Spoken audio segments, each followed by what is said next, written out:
even in their downfall, Honey has had probably more like exposure on YouTube than like brands get, which are like not scamming people. Then silently close to 2019, 2020, like some of the biggest creators started dropping off Honey. But still, every time a pop-up opens and you close the pop-up, it automatically reinserts itself as the vendor. Like it'll again make itself as like, oh, I bought into the site and takes the sale away again. This was the point where it got really shady. There is level below this also.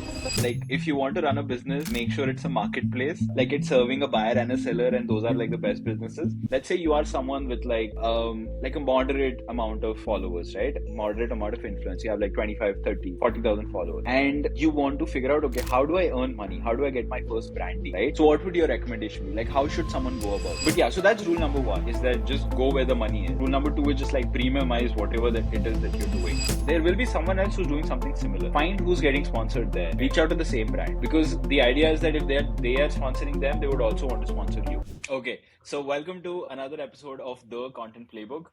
We've had a little bit of a rebrand, which hopefully you should be seeing in this episode and in all the videos moving forward. Today, we are talking about something that has been trending in the creator economy for last couple of weeks. It's the honey scam. We'll talk about that more, and broadly about sponsorships and creators, how to go about sponsorships, right? So we've deep dived, is divin a word? No, we've dived deep, whatever. We have done a ton of research into what it takes to do good sponsorships that don't bite you back in your ass. We have all of that and more. So let's jump right in. Yeah. So let's come to Honey. For people who don't know, Honey was a browser extension application where whenever you go out shop online, Honey used to find you coupon codes that will help you save money on your purchase, and you did not have to go manually look for other coupon codes out there. So it used to find it out for you, and that was their value proposition overall. And Honey was the thing when it came to 2018, 2019. Every big creator was hoping to do a sponsored video with Honey, and they were the thing. Like the word was, they were one of the chillest people to work with as a brands to work with, and also they gave you full freedom as to how you represented them as a brand. Only they were just, I think, giving guidelines on how the messaging has to look like specifically, but outside that everybody had full creativity to do whatever they wanted with the segment, and hence like it became the hot taker specifically on YouTube. Also, it is one of the biggest brands built through YouTube, like considering like the amount of sponsorship that they have done. And so talk about that video, like that one thumbnail wala video. I think that will give people context. Yeah. So this thumbnail, I will just put it here. It says Honey Scam Unraveled. Basically, it talks about the Honey Scam. It's a video by Megalag. It literally says Honey Scam Unraveled, if I'm not wrong.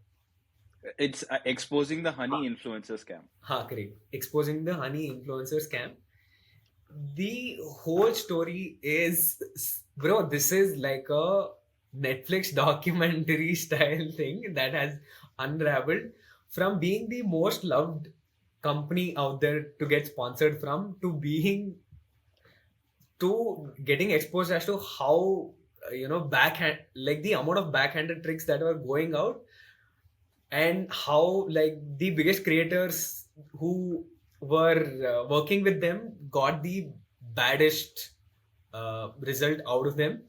It's like, I think the whole spectrum together is like insane. Yeah.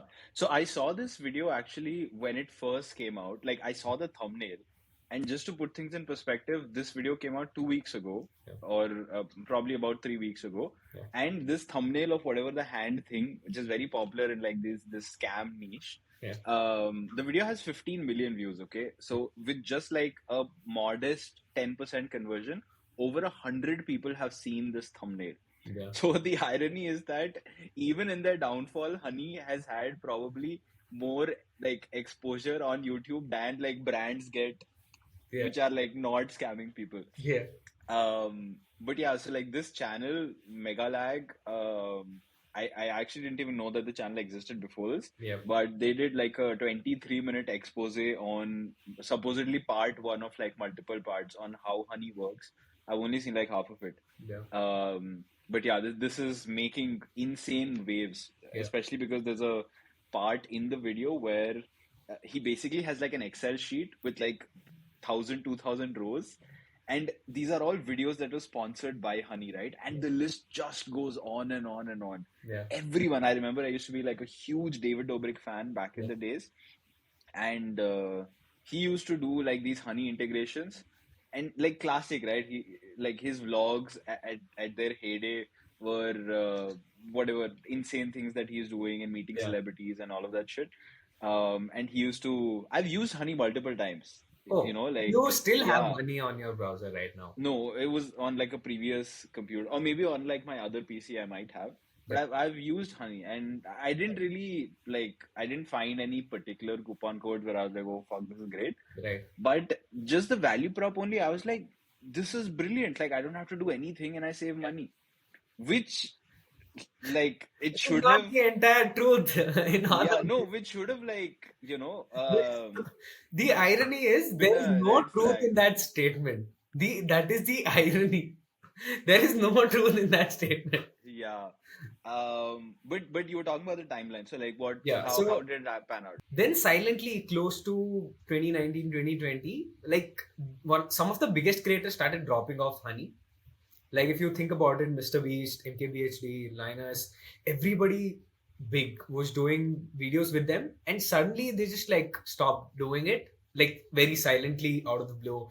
And they were like around that time the talk was okay, they were trying to like eat into our affiliate links, and they were getting in on our affiliate income. So like the creators on themselves started like dropping that off, and there were a lot of discussions on Reddit saying, okay, how is is Ani actually eating away at affiliate links, and how is this impacting bigger smaller content creators who are basically dependent on stuff like this.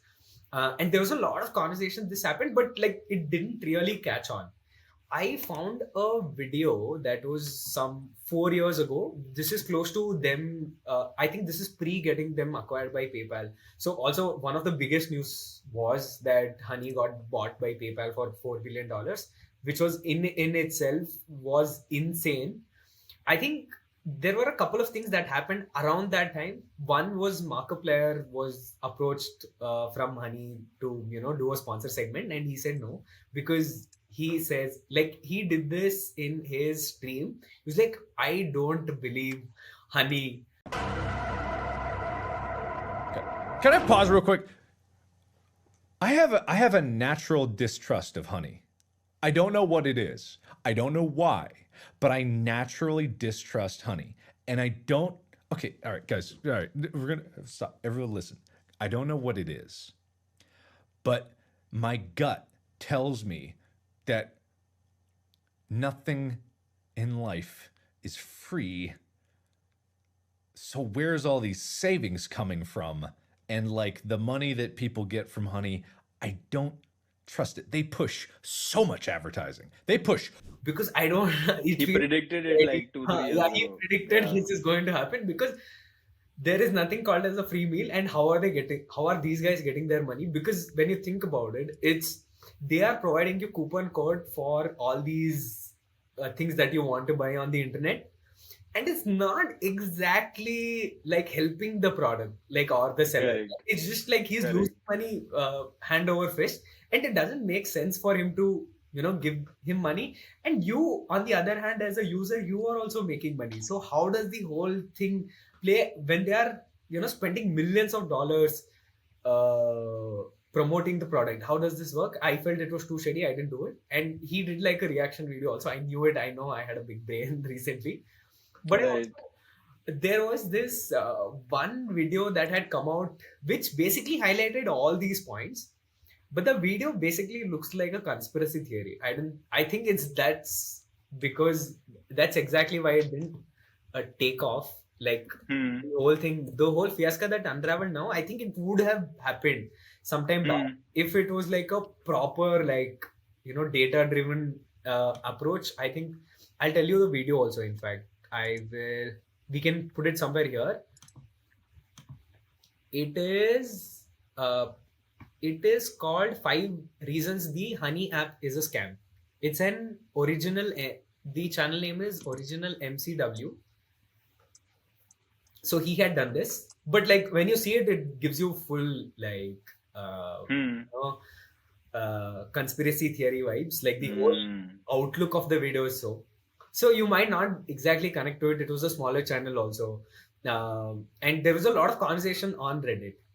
I think until Mega Lag video hit, people did not know the actuality of what are the things that are happening, because this is such a multi-layered problem that you will be like, how is this even, bro? This went from being beloved to borderline malicious practices. Not borderline. It was actual like See, it is unethical. financial fraud. There Yeah. is, this is unethical. I don't know if you can call it financial fraud yet. I'm not sure how it would work, but I mean, this is they're taking malicious. away money from Yeah. like actual sources and then just like switching the coupon codes, Bro, right? the most interesting, the most mind-blowing part of this is, let's say, like, okay, I am following my best creator. I love the video that he pitched for me. Like, say you said you were using Honey, right?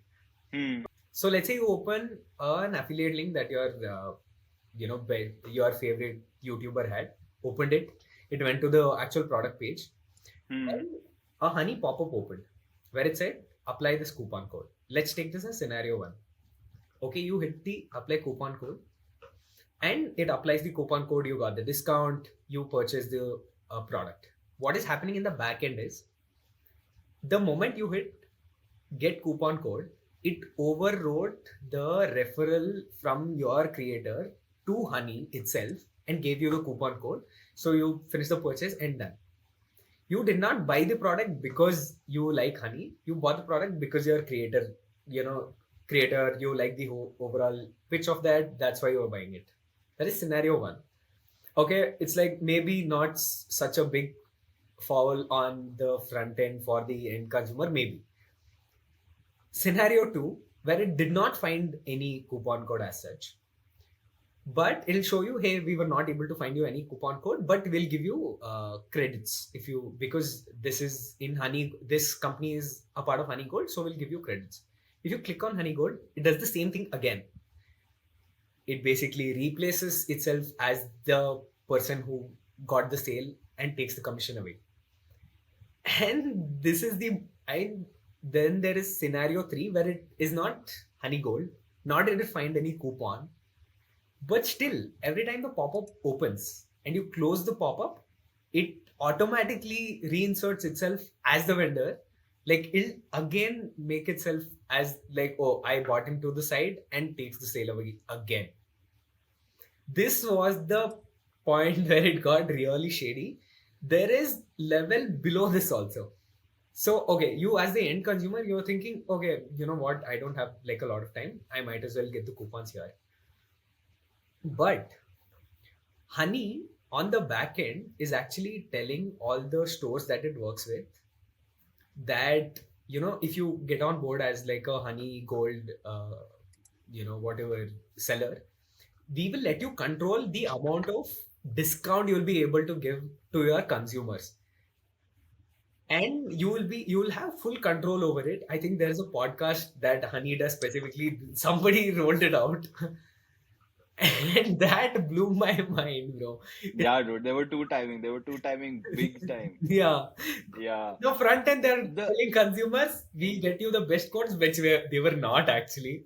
I mean, to be fair, yeah, like have you heard that saying ki like if you want to run a business, make sure it's a marketplace. Yeah. Like it's serving a buyer and a seller, and those are like the best businesses. Yeah. This was essentially that. Like when I heard that explanation, I was like, dude, I mean, of course it's really fucked up and for creators and they're, stealing money all the way around. But it's pretty genius, man. Yeah. Like if you just like you are literally being like, bro, I am the one getting people here. Yeah. So you're stealing people's affiliate revenue and giving it back to them as sponsorships, Yeah. right? That's No, it's bro. like they're just cycling the money. No, I'll tell you. They are giving you front. Okay, do this video. They are giving you on the front. Ki like, we'll give you like whatever, say 50,000, whatever money. We'll give you whatever dollars, and they are picking your back pocket, bro, and not just your back pocket. Probably like Everyone's every back end pocket. user. Yeah, Yeah, like in your overall category, whoever are your core correct, users, from everybody from all the channels that they follow also. So it's correct, not just one timing, right? It's like timing it all the time correct. from every But consumer. how do you know how this got discovered? Like, was Mega Lab? What's the channel's name? Mega Lag or Mega Lab? Mega lag. Mega Lag. Was Mega Lag just like, is he like a, what's that other dude? Uh, who did the Logan Paul scam unreveal thing? What's his name?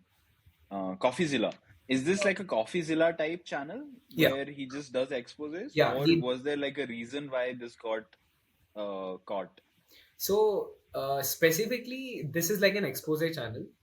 I think Huh. there, and it is not like, oh, it hasn't been here. In like very niche Reddit channels, there was always this conversation of, okay, how does, honey make money? Like, And dude, look at the into, balls, man. Like they called it that, like honeypot is a popular thing where, yeah. people scam you for money, and they named it honey, man. Like, I don't know if Honey that was trap. intentional. Dude, founded in 2012, so Yeah, they've been around for a while, yeah, and acquired by PayPal in 2020 for 4 billion, yeah. rebranded as PayPal Honey.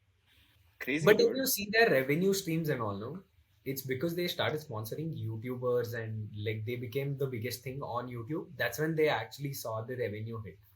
And it's Hmm. still one of the biggest Chrome extensions used to get. Whoa. They have Dude, 17 million regular users, by the way.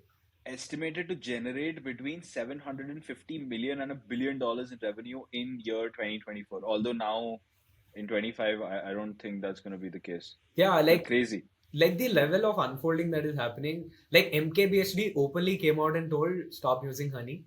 Like Yeah, yeah, yeah. that was Correct. the bigger sign for us to be doing this episode also. Until then, I was also not sure, like, oh, okay, what is the scene like? But once MKBHD Yeah, came out and almost told, almost everyone came out and said that yeah, you should not be using honey.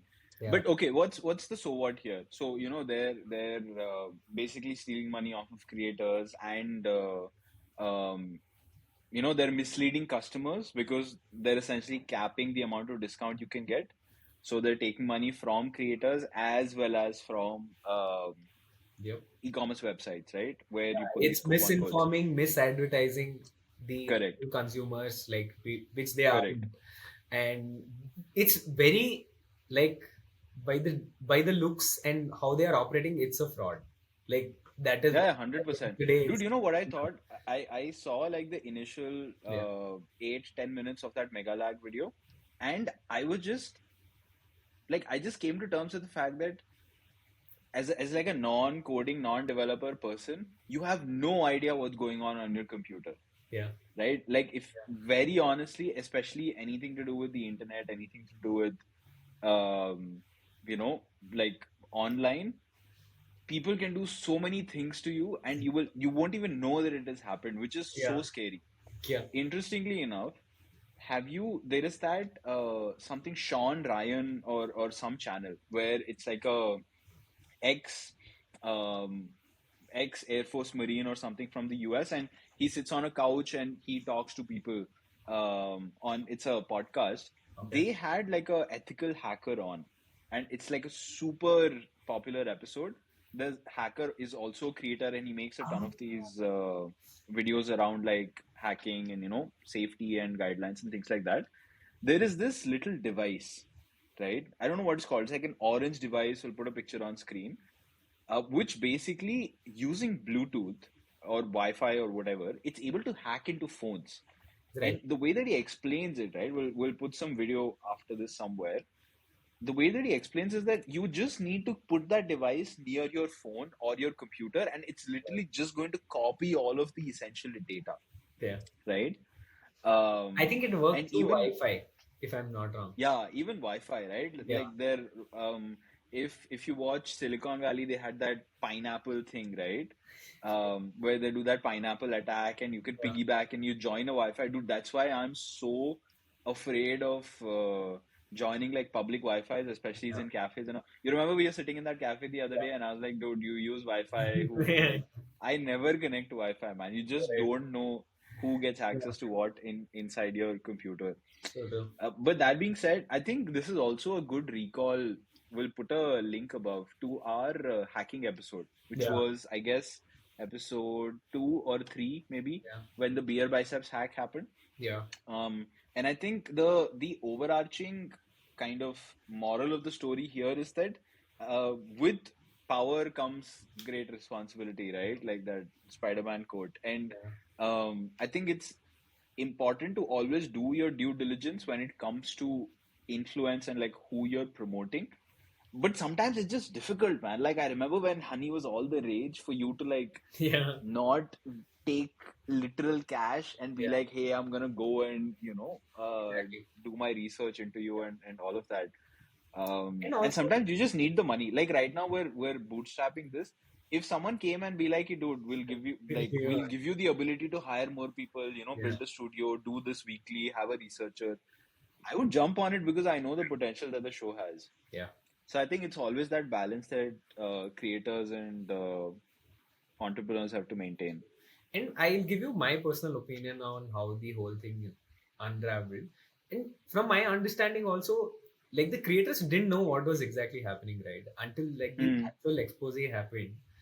I didn't think any of those they understood, okay, they are eating into our affiliate earnings. So like they may be giving you like a lump sum one shot, but it's definitely going to, backstab us with our referral earnings. And Linus also did like an explanation video where they mentioned 7% of their revenue was affiliate links.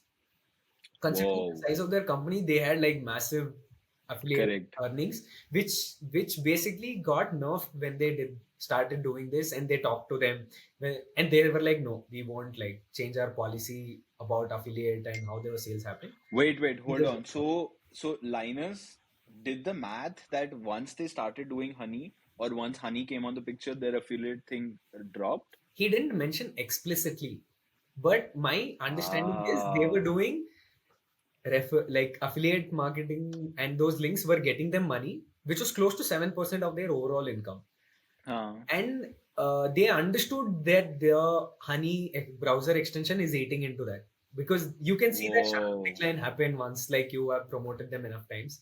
So they asked them, ki boss, can you change your policy on this, because we were sending the customers to that. They were like plainly no, and they dropped them. Dude, in one of these videos that I was watching, they dug into the terms and conditions, or I think they emailed Honey. And Honey replied back saying that if the extension is installed on your browser, and if someone goes on any website, the last attribution is going to be given to us. Correct. So it was like a little fuck you to everyone. Okay, dude, if they have honey, we will get the money. Fuck you. Um, Actually, Megalag has explained this really well. So it's yeah. called the last point commission, where like Yes, I was last just gonna is talk about that. counted Yeah, to give you the commission. So like correct, whoever gets the last attribute gets paid the commission for correct. the sale, and that is So, what so he was doing. yeah, to explain this to elaborate a little bit more, basically, I think everyone would know how affiliate links work, right? Like they give you a specific link, and it's really interesting. You can actually track this on, let's say, something like a Google Analytics, Yeah, right? You'll notice if you go to any link, right? You go to one of these affiliate links, and you go to the link itself, it'll say something like UTM source, right? Or like campaign source or something like that, which yeah. essentially Percentage is source percentage. After that, correct, which is the affiliate. which is tagging that link to a certain campaign within wherever the link was created. It could be Bitly, Google Analytics, Google Link Creator, whatever, right? And that helps the creator of the link track that, hey, where did this go? So, for example, we may have talked about how I did like this experiment on Reddit, right? That hey, we like I created this one app and then I put it on Reddit and got like 40,000 views. And I wanted to track, okay, like is this helping convert users to the app, right? And that has a unique code, and you can see it in every link. People shorten it, but if you just expand it, you'll be able to see it, right? And the way it works is if, let's say, the same link has been used, I have a link, you use it, right? You go to the browser, but you don't buy it immediately. 3 days later, you see another ad and you're like, hey, I remember, you open it back up and then you buy it again. If you haven't changed anything, I am going to get that affiliate money, Yeah. like the income, affiliate income, because it's going to attribute it to the last person that gave them the referral, which was me. But for example, if there was someone else like Honey that's sitting in the middle, and you just happen to have Honey regardless of who actually sent you to the website. Let's say you're watching my video, you click on the link, you go to the website, even though Honey did not do anything, just because they are the last person in that line of in the process, they get the affiliate code, which Bro, was kind of the loophole that they were exploiting, exactly. It is right? so shady that it opens a subsidiary tab to make that Right. happen. So it would Yeah. look like, okay, they clicked on a link and went to another tab to make that Correct. purchase, which is Correct. exactly how the whole loop closed altogether. It Correct. was super shady when you tell Yeah. see this in action. There's also actually, like on the business side, I found this really interesting. There's also a third, so there are these two different types of affiliate referrals, right? One is the last click, one is the first click. Yeah. So last click is what Honey exploited. First click was that regardless of like who was sitting at the end, if you were the one that was the first person to send them to the website, you would get the attribution. Yeah. And something else is dynamic, where they figure out, okay, like even though this was Percentage. last and this was Yeah. first, they figure out both of you guys get money, right? But I And think people just stick to last because it's yeah. easiest Yeah, and convenient, it most makes sense, convenient to figure out who most convenient. was, yeah. Correct. The reason why I'm highlighting all of this, and highly recommend everyone go watch the Megalag Megalag's video. video, please go watch it Exactly. and wait for this um part two. Yeah, it's because as creators, right? Let's say if you're, I would say anywhere above 10,000 followers, you can monetize your audience, Yeah. right? And I think you just need to understand how that process works. So I would love to talk about that, right? Like let's use this as a segue to talk more about how you can monetize an audience and what are the things that you should avoid versus what are the things that you should look out for, right? So the first thing is that, okay, let's say let's do like a exercise. Let's say you are someone with like a moderate amount of followers, right? Moderate amount of influence. You have like 25, 30, 40,000 followers. Yeah. And you want to figure out, okay, how do I earn money? How do I get my first branding, right? So what would your recommendation be? Like, how should someone go about it? I would say start like a exclusive channel or like an exclusive membership only vertical in the overall thing that you're doing. So that way all your core audience are able to get better content, because one, you are able to get that money to improve on the overall things, and two, it gives them exclusive access, and that is like a great source of revenue to build, creating exclusive Right, channel. That is what I would think. right. Yeah. No, Would be that's a your, that's a great idea. yeah, what would be your recommendation, let's say, if Yeah, you had to I give? would go a little differently. I would actually go the brand deal route, because what I've realized so far, Mhm. growing pages and channels and all of that, is that, so the first rule that you have to follow in order to get sponsored is that you need to be where the money is, Hmm. right? It's proximity. The same rule applies everywhere in life. Yeah. And what that means is that if you're making content, understand how can you make content about a niche that has money to be paid.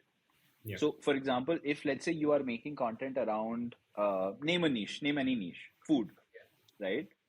Don't make generic, hey, like restaurant reviews or sitting down and eating food and review. Like, no one, there may not be a lot of money there, Yeah. right? But let's say if you started a page about reviewing the most expensive restaurants in Bangalore, Hmm. right? So imagine if, let's say, you have 25, 30, 50,000 followers, which is in the grand scheme of things, not that many followers, right? Realistically, with the algorithm today, you can Yeah. easily get that much if you're just consistent, more Yeah. than anything else. Right? Yeah. You consistently post for like 2 months and you could potentially reach that number. Yeah. Now, if you think of it, like if you backtrack, right? If you backcast, there's a really nice term I like. There's forecast where you think about things looking forward. There's backcast when you think about things looking backwards, right? Now you have people who are interested in expensive food and expensive cuisine and all of that, right? Who would be interested to piggyback on this influence? New Restaurant. restaurants Yeah. or existing restaurants Hmm. who want to get new customers in the door, I right? think So imagine on new, like 100 feet right, road, new yeah, 100 restaurants feet more road, so than old ones, I would say. right, Yeah. right. Any kind of restaurant that wants that kind of clientele, right? So you Right. can potentially just search for what is like the most expensive restaurant in, like, let's say if you're in Bangalore, in like Kormangla, Indiranagar, HSR, whatever, right? MG Road, and reach out to them and be like, hey, I have this clientele. This is the demographic. This is the distribution. Can we do a brand deal, right? Or would you like to sponsor a video? Like, can I just come and do like a paid review for you, Right. right? That would be the easiest way for you to go about it. Yeah. But none of this is possible if you don't do that backcasting exercise, right? So whenever you're making content, think about who has the most money that could benefit from this niche, Mm. right? So for example, we have a bunch of people who are coming on as guests. One that I'm really excited about, his name is Priyanshu, right? And he runs like edtech channels. Right. And he scaled like two edtech channels, and really super interesting story. And the one piece of advice that I gave him was that, hey, don't do edtech for like maybe B2C, don't do content for B2C edtech companies. Do it for like B2B edtech, right? Do it for companies that have a paying market, Hmm. right? So let's Right. say imagine you are a But I have a question corporate here. B2B. 1 second. I Mhm. have a question here. How do you figure out if there is money in that market? How will you make sure that Yeah, there is money in the market? that's a good question. I think that's always that's like it's really Like any difficult to get a indicators that direct you have answer figured to out? that. Yeah, exactly. So there are always like secondary indicators that you can look at, right? And I'll give you an analogy for this. So both of us run basically agencies slash like we're freelancing with like a couple employees, right? Yeah. So I've been doing a lot of outreach, Hmm. and so I run a podcasting agency that helps people do everything apart from the production. So Yeah. basically, pre-production, post-production, strategy, distribution, things like that. And Yeah. I do it for founders, VCs, and small business owners, right, in the Right. US. Yeah. And even that is like a really big niche, right? So today, this happened today. I was sitting and thinking that, hey, what's like a specific niche that I should go after, right? Hmm. And I've already curated like a huge list of leads, right, of people who have a podcast that I could reach out to. And I started realizing that there's like a natural pattern of people who are in financial services, Right. right? So I naturally started thinking that, hey, if someone is in financial services, the likelihood of them earning money is higher because finance as a niche is more paying, Yeah. right? Like, think about it. Because the pain point of not having money is so high, people would pay money to learn how to earn money, True. right? So, inherently, let's say the median income of a finance service business owner Hmm. would be higher than, let's say, the median income of like, I don't know, like a fitness business owner, perhaps, Yeah. right? Or like a mental health business owner, right? Or mental health coach. Because people just like, they may not care as much about mental health as they do about their income, right? Right. So that's one. Just like think logically what that niche would be. Another really good way is to like just add premium to everything, Hmm. right? So pick any niche, automotives, right? Premium automotives. Uh, So if you have a review channel, don't do review of like normal cars. Do review of premium cars, hmm. right? If you have a And also um, considering like automotive specifically, it's like a high ticket size in any, correct, that also like good point, right? it's a So high so ticket size for inherently it is high premium, ticket. right? Or high ticket is the right word. No, maybe not premium. High Right. ticket is the right word. So just go where the money is, Right. right? Don't go to like interior decoration. or like I see a lot of life coaches, right? Now I don't know, maybe life coaches are making money, Yeah. but don't go to like a sofa place, right? Or like your channel Furniture, is only about correct. furniture, right? Furniture. Maybe people are not, I think investing it's that much money. I think it's a like a very, so it depends on how competitive the market is and how big the margins are, you would say. Correct. Yeah. Right. Or the TAM would be smaller, right? Way smaller, Right. Huh. right? So you have people who are willing to pay high everywhere, but if you have a smaller TAM, and TAM means total addressable market, if you have a smaller TAM, then the likelihood of you finding them is more difficult, Right. right? Um, but yeah, so that's rule number one, is Okay. that just go where the money is. Rule number two is just like premiumize whatever that it is that you're doing. Right. Third, I would say, to answer your question of like how do you find these markers, oftentimes you can just like search revenue of X, Hmm. right? And Perplexity now has become so good that you can just search like revenue of X and it'll tell you. Right. Maybe not directly, or it'll indirectly tell you that, hey, like this is the revenue of whatever, right? Right. Let's say when I reach out to VCs, a really good marker is that how big is their fund, Hmm. right? Or are they doing events? Right. Because if they're doing events, then that means that they really care about their branding and positioning that's going out there, Right. right? But if it's like a family office, then they probably would not really care, right? They're like, dude, I just want deals coming in. I don't really give a shit about what people are thinking about, like my brand and all, right? Yeah. Then there are subtle markers, which, so for me particularly, I look for that Shure mic, Hmm. right? There are two Yeah. very popular mics. There's that Yeah. MV7 and there's the Yeah. Sure. SM7. So I look Yeah. for that mic because that mic itself is like whatever, like $500, $600, right? Correct. So if you've invested in that mic, that means you're committed. If you're committed, the likelihood of you paying a higher amount is higher, Interesting right? insight. Huh. Um, so if we were to look at this in terms of content and let's say getting sponsored, a very simple way would be that, hey, just look for companies who are sponsoring everyone. Hmm. They are just going on a roll sponsoring everyone. Reach out to them, find an intersection, and always provide value. Maybe sometime in the future, once the agency has picked up a little bit, I'm going to share more of my tactics of how I reach out in cold DMs and things like this. But I've found certain strategies just like are insane conversions, right? Like insane converters to reply back to cold emails, to, get on calls.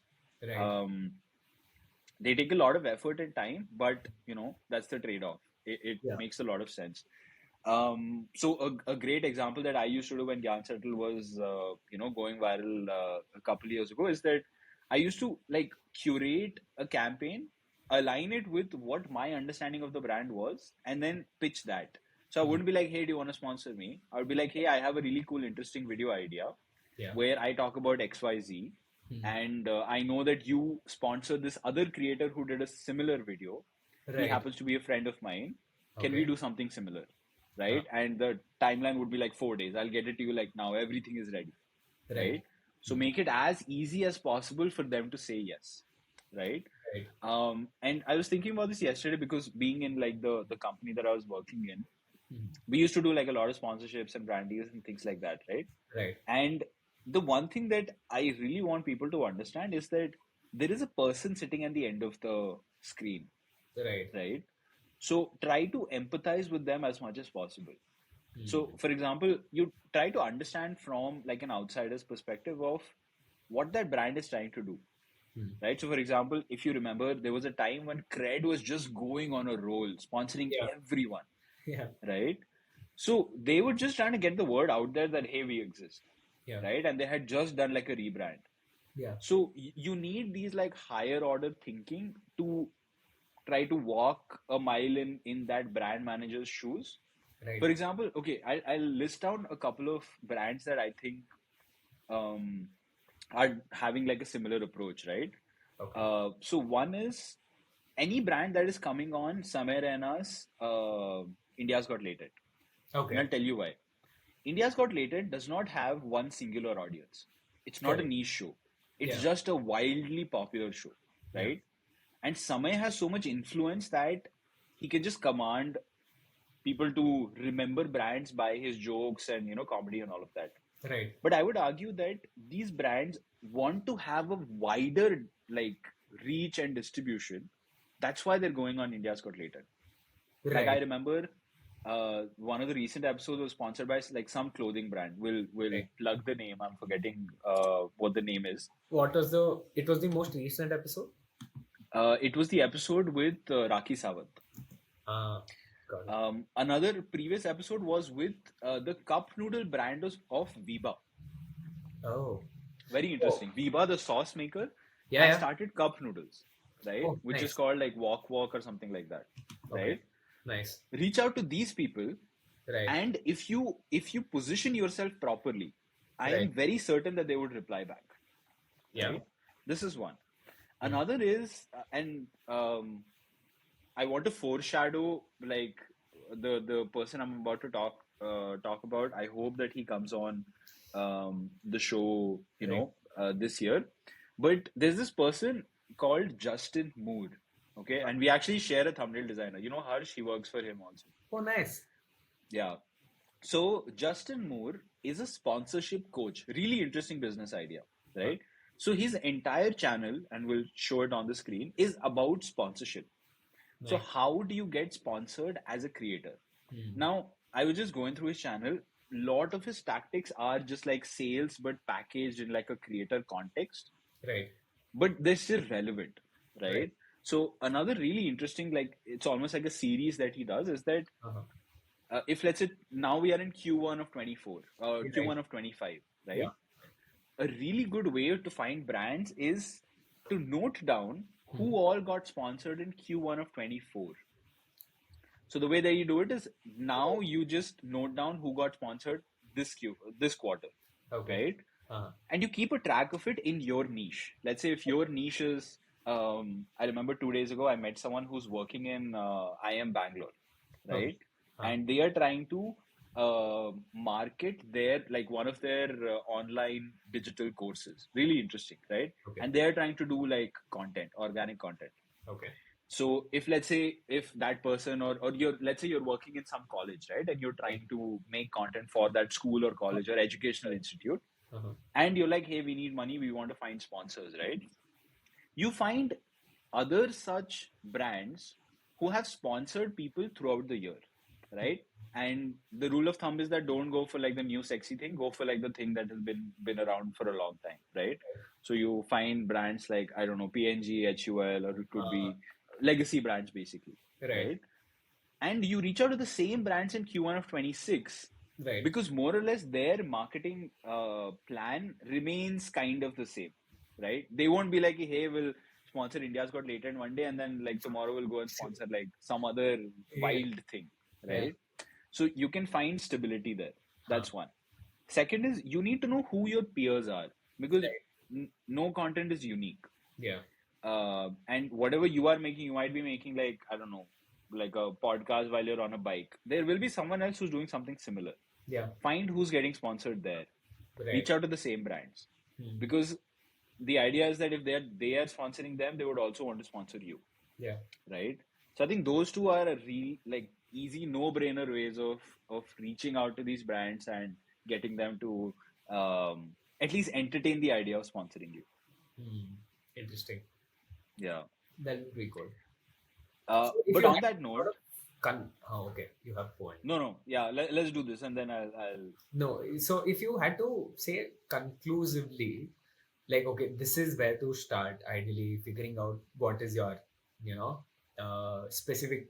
So let's do this in our niche. If we had to say find sponsors, what are the first 4 things that we would have to do to be able to, get into like, okay, these are top 5 option types. Right. No, that's a good question. Let's do a breakdown, and we'll add this into the chapter also, right? Yeah. So the first thing that's incredibly important is knowing your niche, right? Who is your niche? Yeah. And we did this exercise when we were doing like the planning for 2025, right? So the niche should be something as specific as, let's take our podcast. Who's our niche? We'll do this format. We'll say the question like, okay, how do we? So what are the first 5 steps to nail down who we get sponsored from? That's like the format. Let's say, what is the first? We'll do the question and answer, so it's easier that way to keep track of how we are going. Yeah. Makes sense. So the first question is you have to like have crystal clear clarity on who your niche is or what your niche is, right? Right. What So would you say are niches? So, right. So our niche is anyone who wants to make money through their content, yeah, right? That's a really broad niche. But yeah, once we weed it down, it is creators, yeah, right? It is brand managers, yep, it is CEOs slash CMOs slash founders, yeah, right? yeah, And it is social media managers, yeah, right? So if you look at all of them, creators, they make content, they want to monetize their content. actually, Brand managers, they're I would actually bucket social media managers within this. yeah, But social media managers and brand managers are responsible for the revenue of the company slash the brand yeah, that they are managing. yeah, So they're almost like proxy owners. And CEOs and founders simply because again they are proxy owners to their marketing, the overall market. right? Yeah, that happens. Yeah, So that's basically our niche. yeah, And you can add like other subcategories to it. Let's say strategists, yeah, that's like an up and coming field. You can even add thumbnail designers or whatever, right? Those I would say are secondary niches. The yeah, primary is this: anyone whose success is directly correlated to the success of their content, exactly. right? Yeah, and the So whole facet of content. It's not just one category, exactly, but it's the whole thing from exactly, ideation to execution, basically. correct. Yeah, So that's the first part. What is your niche? Have clarity there. Now, once you have a niche, simply think about of all of these people that you have, what would be a brand that would benefit from getting access to these people, right? So let's do it for us. yeah, Who do you think would get access to our audience? Let's say tomorrow we get 100,000 subscribers on YouTube, right? right. Who do you think you would reach out to for like getting the podcast sponsored? Uh, I would probably reach out to any company that has business specifically in the creator space. Let's say an app which will help schedule content, or an app which will help you brainstorm for ideas. Uh, there can be a company that will help you edit, podcasts faster.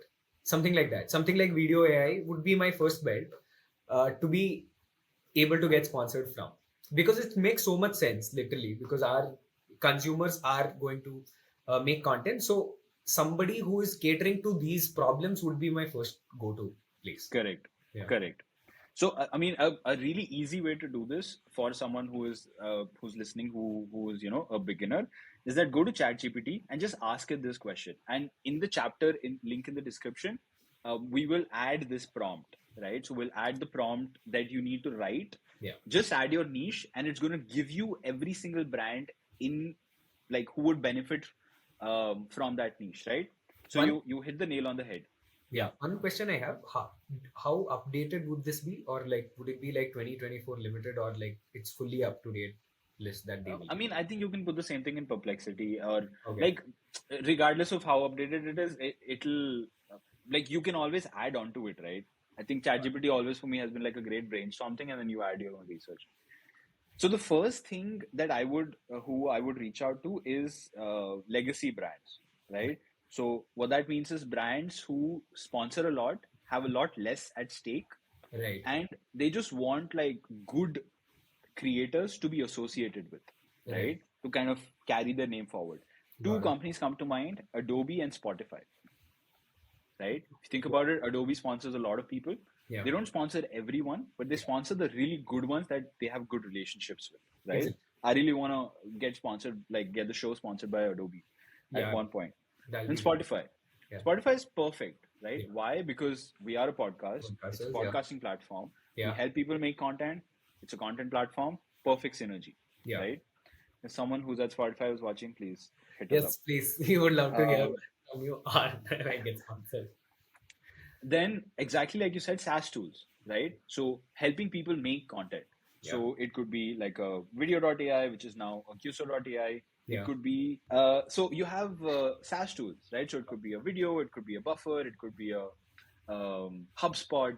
YouTube Uh, analytics. Sorry, I forgot the name for it. Not YouTube analytics. What is it called though? I forgot. View stats, You social stats. blade. Yes. Yeah, I don't think they do sponsor. I mean, Mr. Beast, man, why they don't need sponsorships? Yeah. But yes, it could be whatever, like one of these SaaS tools, right? Then it could be hardware tools. It could be a Sony. It could be a Canon, right? It could be a road. Yeah. It could be a shore, It can right? be DJI because they Yeah, cover it could be office. DJI. It could be, I mean, minus the Chinese part, which is like a huge red flag, but Yeah. it could be DJI. It could be like a computer or a Logitech, Lenovo. right? I would love to be sponsored by Logitech, right? Yeah. They make like great creator products. Yeah. Or even what's that tripod that you have? Not Boya, Manfrotto. Tech. Do you know Manfrotto? Yeah, I know Manfrotto. Right? It could be a Manfrotto, right? Like the Italian Digitech. company that makes like, or Digitech for that matter, right? Um, Or it can be, say,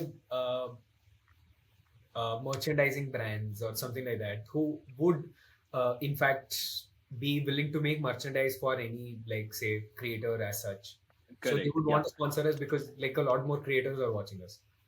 correct. Yeah. So I would actually, the way that I would explain this, and we should add some graphic on the screen here, Yeah. is that there are layers to sponsors exactly like there are layers to your audience, right? So the core brands or companies that you should reach out to that have the highest likelihood of sponsoring you Yeah. are the ones that are completely aligned with your niche and audience, Right. like the ones we just listed. Yeah. The secondary layer could be brands that are aligned with your values. Like, I would love to be sponsored by Notion.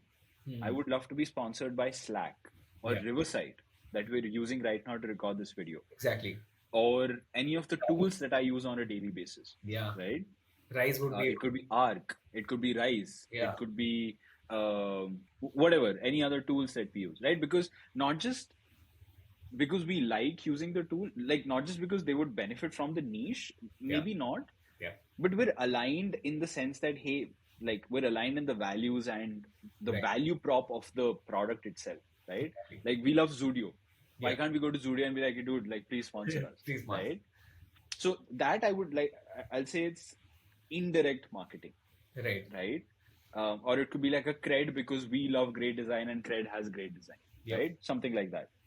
So it's almost like it's a concentric circle, right? Where inside it is brands that are aligned with your audience, and outside it's brands that are aligned with your values. Values.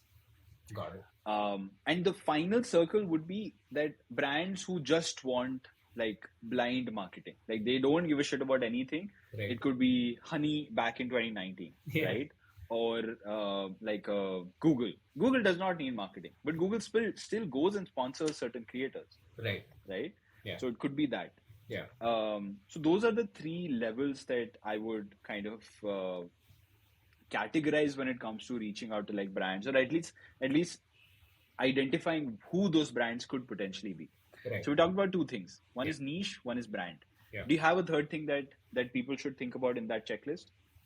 I think you need to have like a clear vision or direction of, okay, Yes. this is like the outcome that I want to I agree. like in say the X amount of time or whatever time I am investing in Correct. this.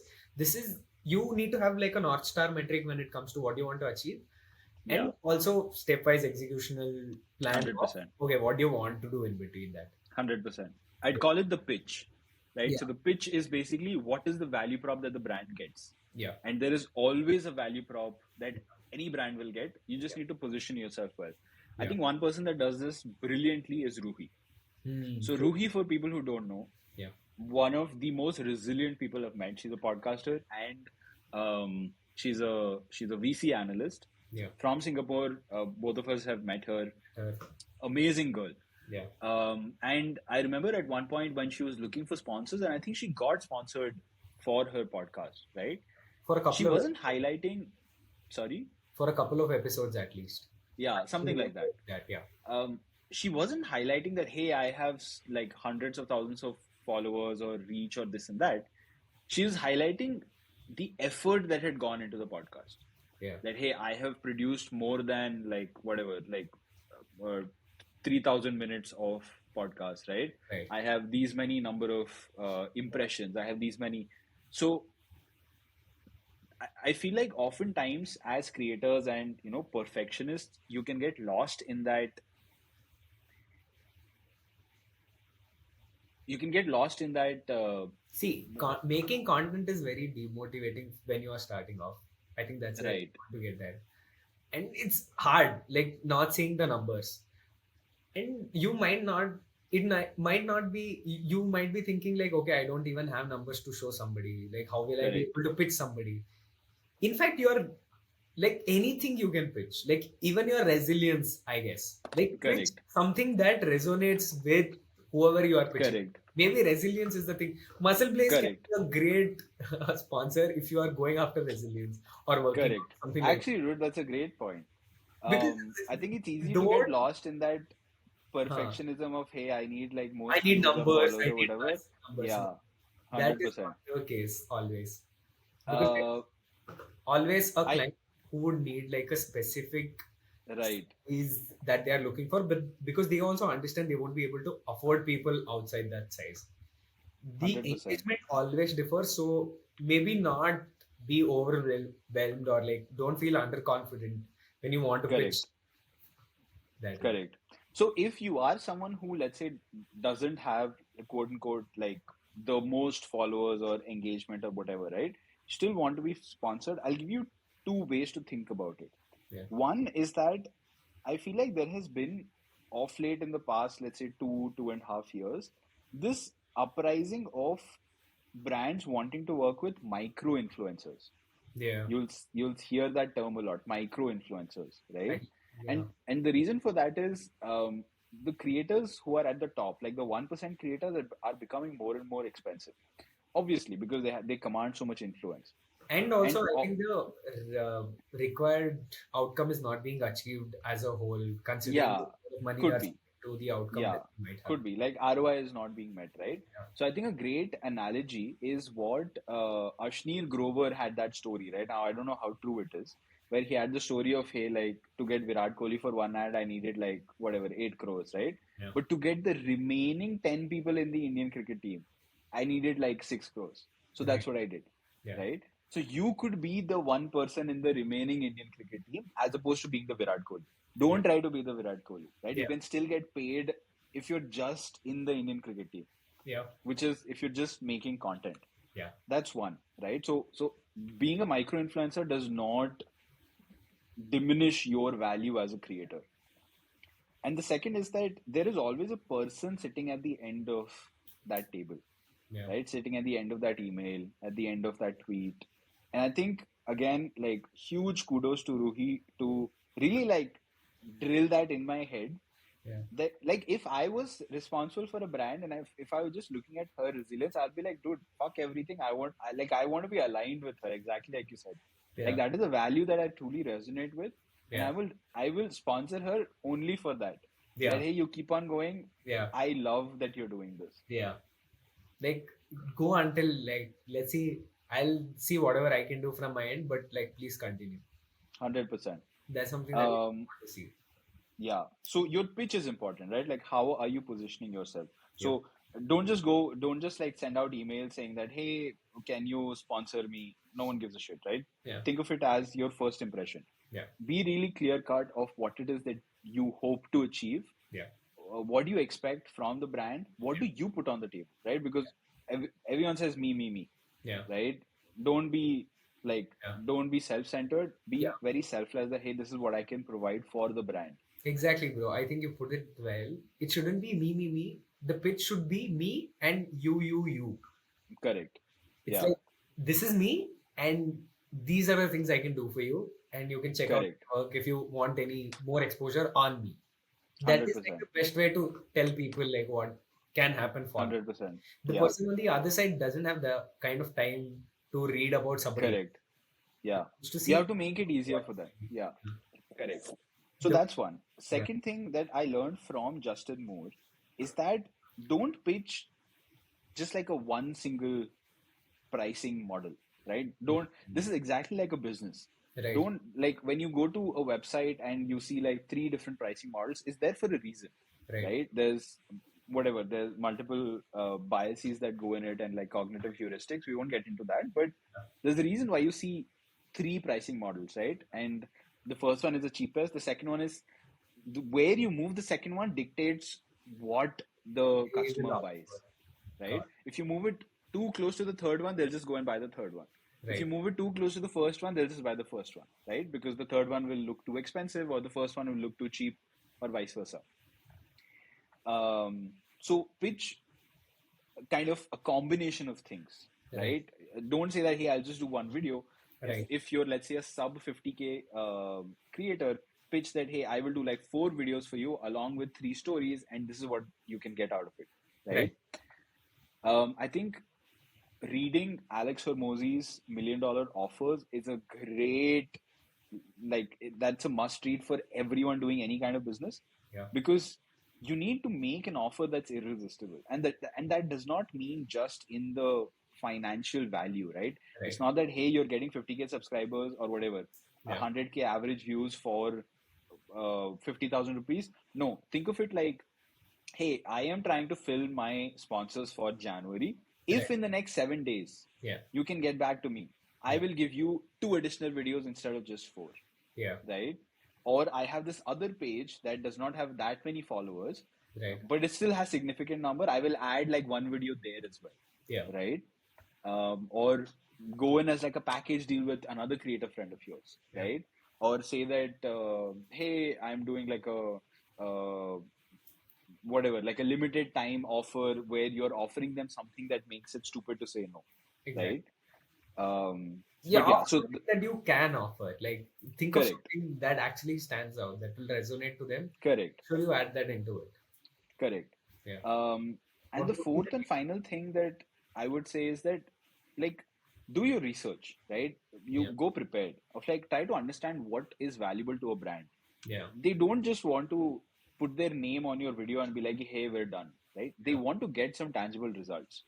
And one of my biggest pieces of advice would be that brands really like making ads, right?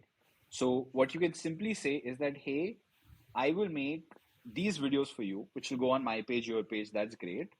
But I know that you want UGC content, right? Or you want a face. So let me come in and make like 3 ad videos for you that you can put everywhere, right? Or I'll just be like a speaker for you at whatever event that you want, right? Or I'll come in and be the face of your whatever for a certain amount of time, like, right? you have an event, I'll be there.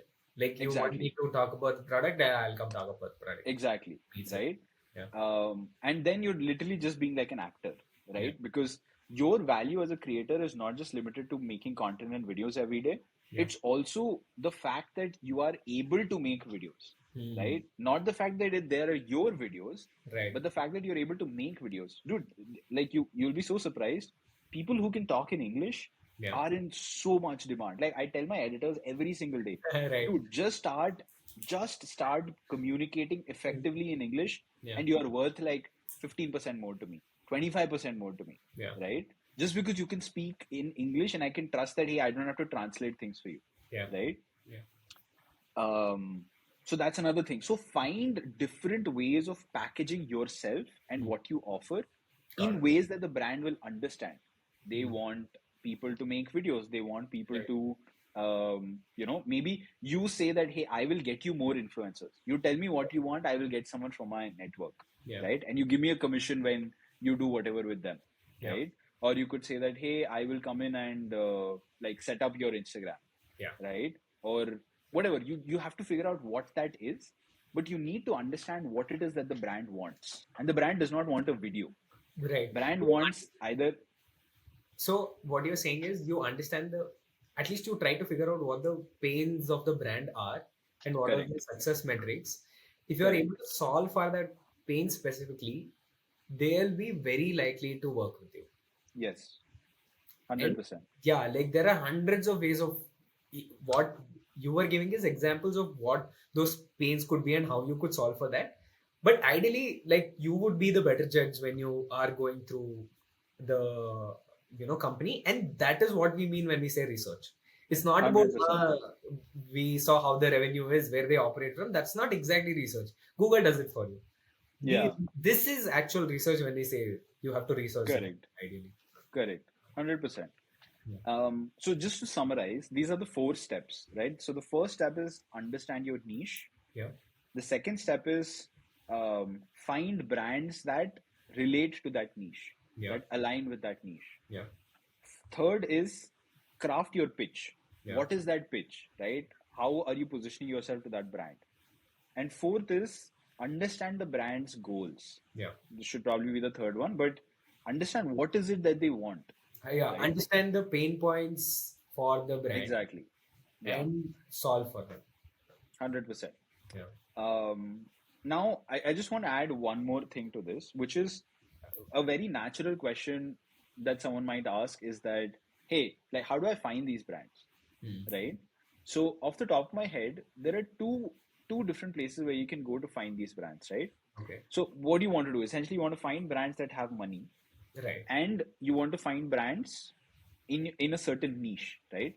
So, a very good way to do this would be to go to websites of VCs, right? Interesting. So you go to VC websites, and oftentimes VCs pick a niche, right? They might take Okay. like, Also, we'll put like the top 10 VCs of India, so it's easy for you we to can do that. Yeah. get We'll put like a link either on the screen, a list, or you can even go into the chapter and we'll add it into the chapter, right? So download the chapter and it'll be Yeah. there in the chapter.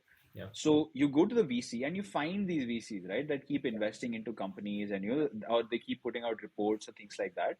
Yeah. Because essentially you're finding these companies that they have a lot of money. Let's say Right. Zepto, they just raised right whatever 600 million. Yeah. Or it could be another profitable company, or it could be companies that you see around you, Yeah. and keep a note. Yeah. And every day try to expand on that note. Let's say like I'm wearing a Seiko watch, Yeah. right? So I know that, hey, if I really like Seiko, I'll probably also like Citizen. I might like Right. G-Shock. I Yeah. might like Tissot, Yeah. right? See, these are all like kind of the affordable premium brands that I could reach out to if I was like making watch content, Yep. right? Yeah. So go to VCs, that's one. And second is that go to Facebook ad library. I think that's a really underrated tool of finding which brands are doing ads that are similar to your content, right? Right. So, for example, now Fredo, the company Yeah. Fredo, Yeah. they're coming everywhere.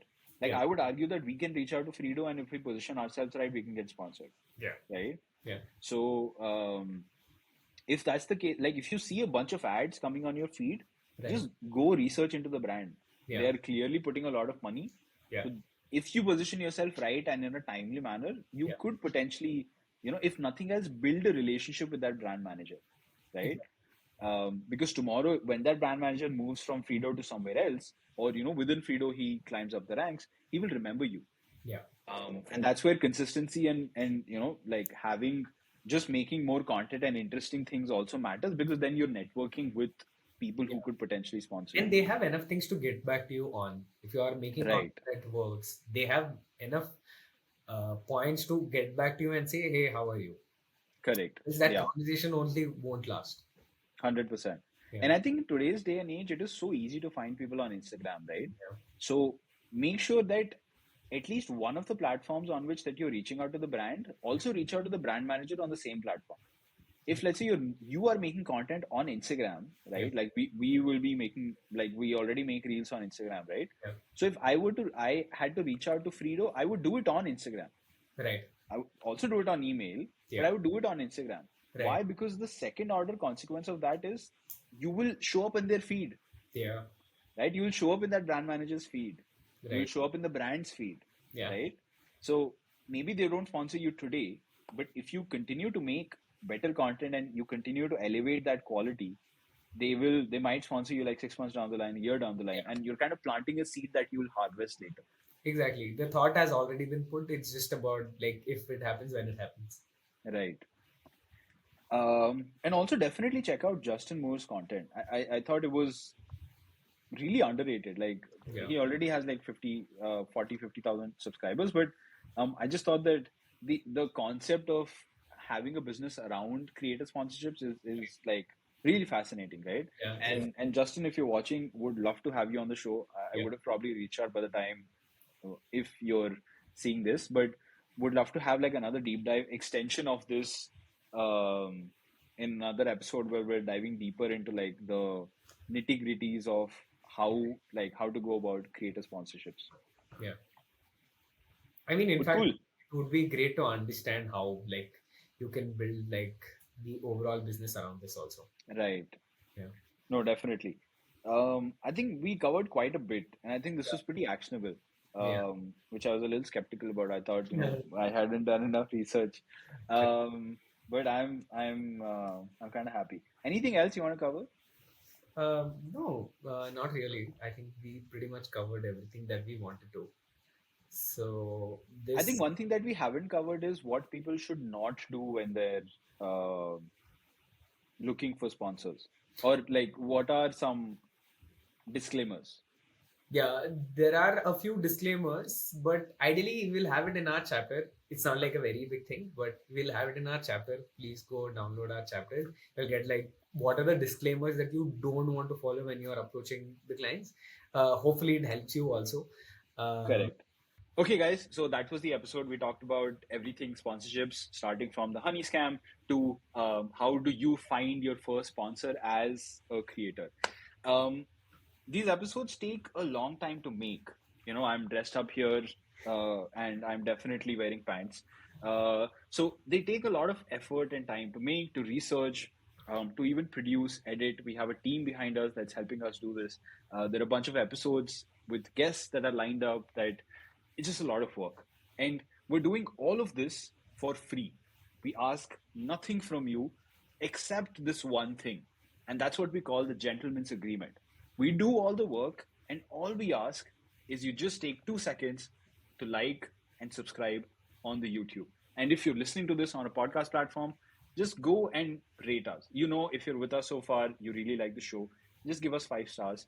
It really helps us call bigger and better guests and get better quality episodes out for you to learn and figure out how to make more money with your content. so it doesn't take a lot of time for you. It just takes 5 seconds to drop a comment. Or if you are on Spotify or Apple Podcast, it'll take you like 2 seconds to rate us.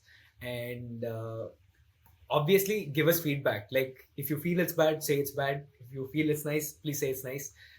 This will give us inputs as to what we can do better the next time. Hope to see you guys on the next episode.